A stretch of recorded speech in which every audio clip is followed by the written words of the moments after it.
Tonight on Politics as Usual, General Archie Francisco Gamboa, the 23rd Chief of the Philippine National Police, who got here via a most unusual route, serving first as PNP Officer-In-Charge for some 2.5 months after his predecessor, General Oscar Albayalde, was forced to step aside as Chief PNP a month before his scheduled retirement in the midst of a Ninja Cops controversy. General Gamboa was first appointed OIC in early October because he was then Deputy Chief for Administration, or DCA, the #2 man in the PNP hierarchy. Although his name was often mentioned as one of General Albayalde's likely replacements, that came a little bit early. By the way, Generals Gamboa and Albayalde were Philippine Military Academy classmates, the class of 1986. So for a while, General Gamboa had to keep going as OIC until President Duterte finally made up his mind to appoint him as Chief PNP on January 17. This is Politics as Usual. I'm Pia Hontiveros. General Gamboa, I know you cringe at the thought of talking politics because your forte and focus is law enforcement, period. So I want to say that I appreciate your having agreed to this first sit-down interview, and welcome to the show. Thank you, Pia, and to your viewers, magandang gabi po. And thank you for having me here. Of course, sir. Well, let's begin, sir, with the all-important first question. How does it feel to be a first-time lolo? Banggitin natin yung anak ni Tim, yung anak nyo, was just born a few days back. Yes, overwhelming, ano? And you know what? We found out, I don't know if our records are right, I'm the first sitting Chief PNP who will have an apo. No, so I'm doubly proud of it. And, you know, what would excite more when you have an apo? No? Yeah. I don't really mind them calling me Lolo, so it doesn't really matter. What is important is there's a new life, and probably together with my administration, the PNP, it's a sign of good luck. Sign of good luck and rebirth in a way, no? Yes, yes. Birth and rebirth. So para bang mas matimbang yung pagiging lolo kaysa sa 4 na estrella ba? Sa shoulder board? Of Pareho course. lang. Sa atin naman, Pia, is whether we like it or not, being Filipinos, it's always family first. But when it comes to duty also, siniset aside din natin. No? But walang katumbas yung pagiging lolo, I suppose. Iba ang thrill ba pag naging ama sa naging lolo? Yes, possibly, because iba yun eh. It's a very nice gift to you. Probably, dahil sa tagal na rin ng experience mo na nagpapalaki ng anak, here comes a new generation, and I'm more than excited to having to serve my apo. Serve your apo, huh? Yeah. And you're going to be you are a very young lolo at 55. Thank you. Not really. No. But did you cry when you first met baby Travis? Not Travis Aaron, actually. hindi naman. I'm used to controlling my emotions. Okay. And look, I'm the Chief PNP. I'm not supposed to cry in front of people. Oh, okay. How do you plan to spoil baby Travis Aaron? Well, according to them, nag-i-spoil talaga ang lolo, pero yung disciplinarian yung mga ama't ina. But I would not be too prejudicial to the discipline that my son would like to impose to their child. So, middle lang.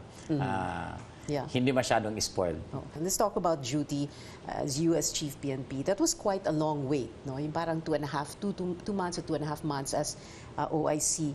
For anyone with lesser inner strength, the uncertainty would have been quite daunting, no? What was it like for you? Because I'm sure, you know, as OIC, at many times you would have had to put your foot down and say, you know, follow my lead. I may not be Chief PNP, but I'm OIC. Yeah, difficult. Probably the most difficult in my career. And it's exactly more than 3 months, 3 months and 3 days before the announcement was made, because I assumed as OIC last October 14.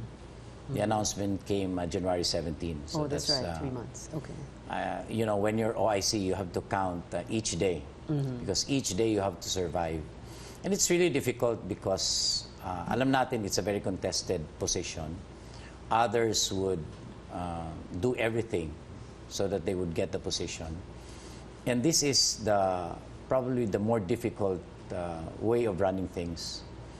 Others might be sympathetic to other candidates. Now I can speak. So there are a lot of reservations maybe in following your orders. But you know what? I've been telling them that what I have laid down last October 14 is nothing new. It was just getting back to policies which were supposed to be implemented before, but the current times needs it. That's why we have to revive it and practice it again. Okay. Well, speaking of the job that needs to get done, first on the list here, there are 357 police officers reportedly on that list of those allegedly having drug involvement, and you have shown them the door. You've told them that they can avail of early retirement. Why that option? Why go that route? My very words to them is that, look, here is an option na pwede nyo tanggalin yung hirap sa PNP because they will undergo a series of validation. There will be lots of sleepless nights on part of the validation committee to process all of them. And I told them, if you are guilty, the more reason that you should go for optional retirement. But if you're not, and you think you cannot get the justice or you cannot get the proper clearance to clear your name. Yeah, or you won't be able to work. Or yeah, so I told them, you have the option to retire. No? So I really canvassed. There were around 70% who spent less than 20 years. If you retire and opt for an optional retirement, you do not get anything for pension. You only get your accumulated accrued leave and a few benefits. But if you retire 20 years or more, you get 50%. And it increases the more that you stay in service. But in the end, I told them, this is a final option for you. Because once we send you to the validation committee, anything that's going to happen in the process, hindi nyo na ako masisi. Because, kasi pinagbigyan nyo na yes, sila. pinagbigyan ko yun. And you know what, Pia? There are around, as of yet, 15 who are already signifying to go on optional retirement. Although, 7 of them have already orders because they will compulsorily retire this year, or some have already opted for optional retirement. Okay. But there are 8 new volunteers. Kinlaro ko yan sa 357. And look, when you retire, it doesn't mean to say that you're guilty. But you're not yet off the hook. Once you get hooked in drugs, either pushing or using, the full force of the law will still be upon you.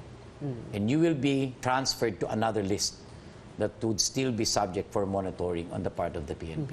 Yung 15, of the 15 na nag-signify, ano yung pinakamataas na rango, sir? Police Brigadier General. Wow, Brig Gen. Okay. So the option is retire or be investigated. Yes. As simple as that. We're going to have to take a quick break, sir. This is Politics as Usual. Be right back.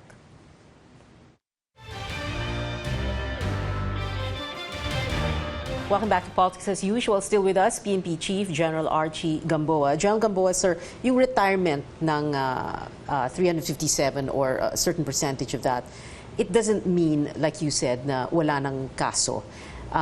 Mag-retire sila pero baka may kaso pa after retirement. Yeah, just to give a good grasp on the process.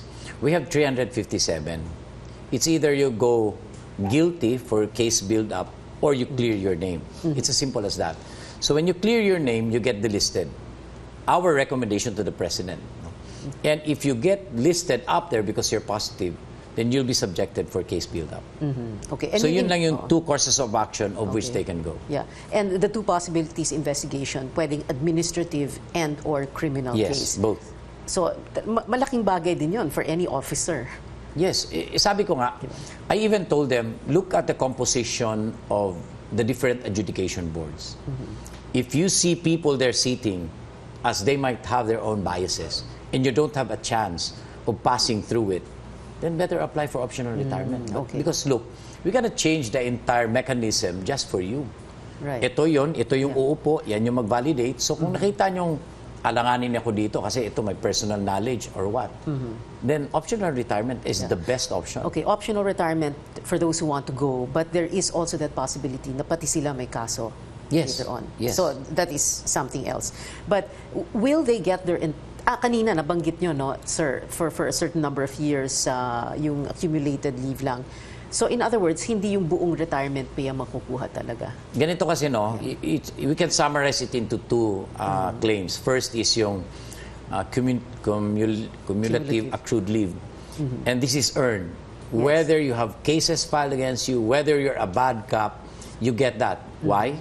Because you already earned it. Yeah. Ito yung mga vacation leaves na hindi na-avail, yes, na hindi nagamit. Parang ini-encash siya. No? Now, second is yung pension. No? Merong lump sum, merong direct pension. The lump sum will actually determine kung ano ka sa serbisyo at anong maging. That's why, pag meron kang kaso kunwari sa ombudsman at pag nag-lump sum ka, hindi allowed. Pwede siya, pero dapat may co-maker ka.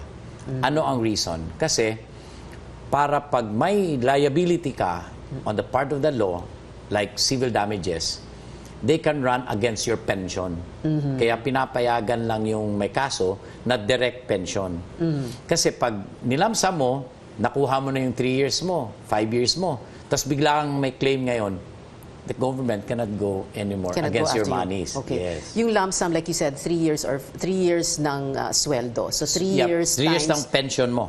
Okay. For the next 3 years. Oh, so 36 months worth of... Yes, okay. yes. But you're doing this, sir, because what you want to do really, the objective here is to cleanse the ranks. Yes. Right? Primarily when I proposed to the President during a command conference, which was unusual, no, for the Chief PNP to brief, because I also took the opportunity that it's my first meeting as the Chief PNP, of course, to openly thank the President of the trust that he has given me and to lay down my plans for the next 7 months and prepare the PNP for the next Chief PNP. So sinabi ko yun. And sabi ko naman, sir, we are actually asking for this specific flow of things under this mechanics so that you can give me the leeway to cleanse my men. But in the end, we will recommend everything to you. As to how you're going to appreciate our recommendation, it's, of course, it's solely the prerogative of the President. But so far, positive ang reaction ni Presidente. Yes, actually, hinintay ko yung sagot niya, and readily he answered, yes, your proposal is approved. Okay. Sir, let's talk about this latest pronouncement of yours, yung no-take policy on illegal gambling and other activities. And you required that of all the units of the PNP all around the country, right? Why is that important? Okay. First, alam mo, ang gambling kasi palagi nakakabit sa pulis eh. Pag may gambling at walang huli, or like for example, video karera. Kaya nga sa inuna ko yung video karera eh. Kasi pag may video karera, ang impression talaga ng tao, protected niya na pulis. Yung iba nga, ang nagmamayari, pulis eh. Kaya sabi ko noon, October 14, unahin natin tong video karera. Ito ngayon, ang sa akin lang naman is, how can you implement the law when in the very first place, kumukuha ka doon sa dapat mong hulihin. So I want to establish muna the moral ascendancy of all commanders. That's why last Monday, yesterday, there was an open declaration of all the 17 regional directors and the director of CIDG to openly declare to the public na no-take kami. Pag may nahuli kayo, may nagdadala ng pangalan namin, then you report it to us. Now, if you don't get actions reporting it to the RDs, you can go direct to me. So yun yung parang general template ko kahapon. Okay. At maganda, there are a lot of gambling in the Philippines like sabong, online sabong, pogo, nagsilapitan na. Sabi ko, good. It's an indication that you believe that our campaign for illegal gambling is relentless. So, pero sabi ko naman, in a period of like 1 or 2 weeks, we're coming up with a matrix. What are the different gambling activities in the Philippines? Who are the regulatory offices in government that takes charge of it? What could be the possible illegal gambling which would based on the different legal gambling mechanisms? And then we will announce to the public. If you have some suggestions, then we'll take it. We're also going to conduct a massive conference of all the regulatory bodies involved in this, like PAGCOR, what else? Games and amusement, All those, including local government units, so that finally we can set our parameters kung ano yung legal at ano yung illegal. Okay, sir, very interesting what you said. No? You want to establish yung moral ascendancy of the law enforcers. You also came out very strongly on respect for the rule of law. And you had this very interesting tweet that I'm going to read, and I wanted to ask some questions of you about that when we come back. This is Politics as Usual, still with General Archie Gamboa, the Chief of the Philippine National Police. Be right back.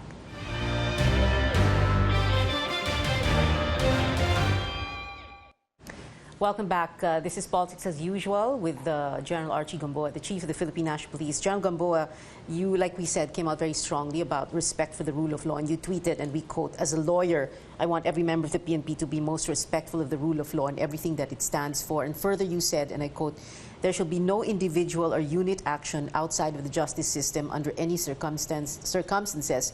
Everything shall be above board, compliant with the requirements of due process, human rights, transparency, public accountability." Sir, the takeaway here, yung respectful of the rule of law, no action outside of the justice system. And you hammered on, very specifically, due process, human rights, transparency, public accountability. Why did you see the need to say all that? Okay. Humuhugot ako galing kay Presidente. Di ba sabi niya, alam niyo why we have this kind of situation in the Philippines? Because people don't respect the law anymore. So sabi ko, well, let's start it from the PNP. Let's show to them that the PNP respects the law. No? Even on minute details in administrative cases, when there's a difference on due process. No? Because, of course, being a lawyer, I would know what due process is. So kung may kunting diferensya, actually binabalik ko yan. No? Binabalik ko ang proseso at ulitin nyo. Hindi pwedeng may diferensya, sir, hindi ba? Yes. Ang habol ko palagi is evidence-based. No? Just like, for example, why would I go for high-value targets in terms of drug operation? When you go for high-value targets, tapos ang makukumpiska mo is 50 grams. No? So 50 grams is more than so many number of views. Kung tawagin nila batak, di ba? Kasi ang parang isang batak is only 0.25 grams. So if you confiscate 1 gram, parang 4 na batak yun. So kung tutuusin mo, parang 2 or 3 persons can use that in a day. Now, if you go for higher value, aside from getting a very good conviction, no, including punishment, because when you confiscate possession more than 50 grams and up, the punishment is different, much heavier when it is less than 50 grams. What would be contained in that process is that you just don't get 50 grams out of nowhere. How would you get one? You have to develop your target, you have to develop your intelligence, spend some time for surveillance, possibly apply for search warrants, especially the application of search warrant. When there is an intervention of another branch of government, which is the judiciary, in carrying out a police operation, the doubt of it being legitimate is automatically erased. Because you have to prove when you get a search warrant, you serve it, no, may mga witnesses, etc., and then isauli mo, and then it will ripen into a case. If the judge is convinced that really the confiscated items were in accordance to due process. So, kaya iniinkrisan ko yung amount of confiscation dahil maraming nakaakibat doon naturally. Pag kunwari, 1 gramo, possibility of planting is there. Diba? Kasi kadali, mura lang. Kahit sino pwede makabili, tas i-plant mo. Yeah. Diba? So we're trying to erase all of these things so that to prove to the public that, look, the PNP, when they operate, it's always evidence-based. And part of that is possibly measuring the conviction of all of this. No? Kasi meron naman na tayong success story dyan. Na when we started our campaign in 2016, meron na tayong mga convictions in court regarding drug-related Kaya cases. importante yung above board, legal, Yes, moral, yes. and in the end, para mapanalo na talaga yung kaso. Yes, Diba? yes. Sir, as an officer who's laser focused on administration and keeping the organization streamlined and efficient, what other changes did you introduce? I'm particularly interested in the squad system. Ano to, parang my brother's keeper, parang accountability among officers, ganun ba yun? Okay, just a brief background. We commissioned a study to study the predictors of a good and a bad cop. So meron silang set of questionnaires. No? Dito sa bad cop, sabi nila, possibly, the squad system is a way for us to regain our good reputation. Even the bad cops is saying that. Why? Because it gets down to the morals of each individual. Ang squad system kasi, before you get dispatched or after work, manipon kayo, just talk of things, no? Guided by, we have a manual, squadding manual, which actually are verses of the Bible and the Quran. No? So parang reminder lang. So even the bad cop sees it na importante ito. No? Kasi ang tinatamaan moral. And you know what, in that study, it says that not even religion is a predictor whether a cop becomes good or bad. Anyway, we're coming up with a very extensive briefing on the results, and probably will invite you so that they will see that the PNP understands its problems, and this is how we're going to address it. Other suggestions would be well taken.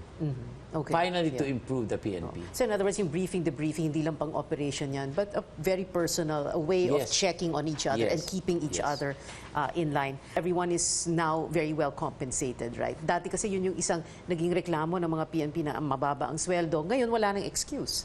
Hindi ba, sir? Yes. But to admit it, we still have a problem on financial management on each individual. Kasi I'm a member of the Board of Trustees of one of the financial institutions. And nakita natin, nung nag-increase ang sweldo, tumaas din yung loan.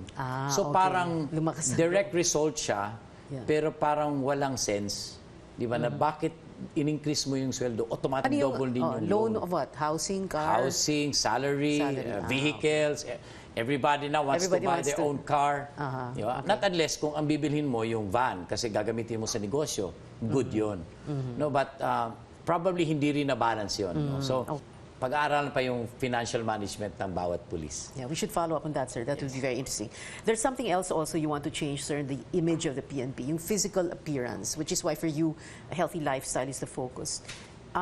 Your idea, sir, is it right? Parang the surest way to avoid getting sick is to keep healthy. Yes. And you know, when you are healthy, meron kasi kaming physical fitness test.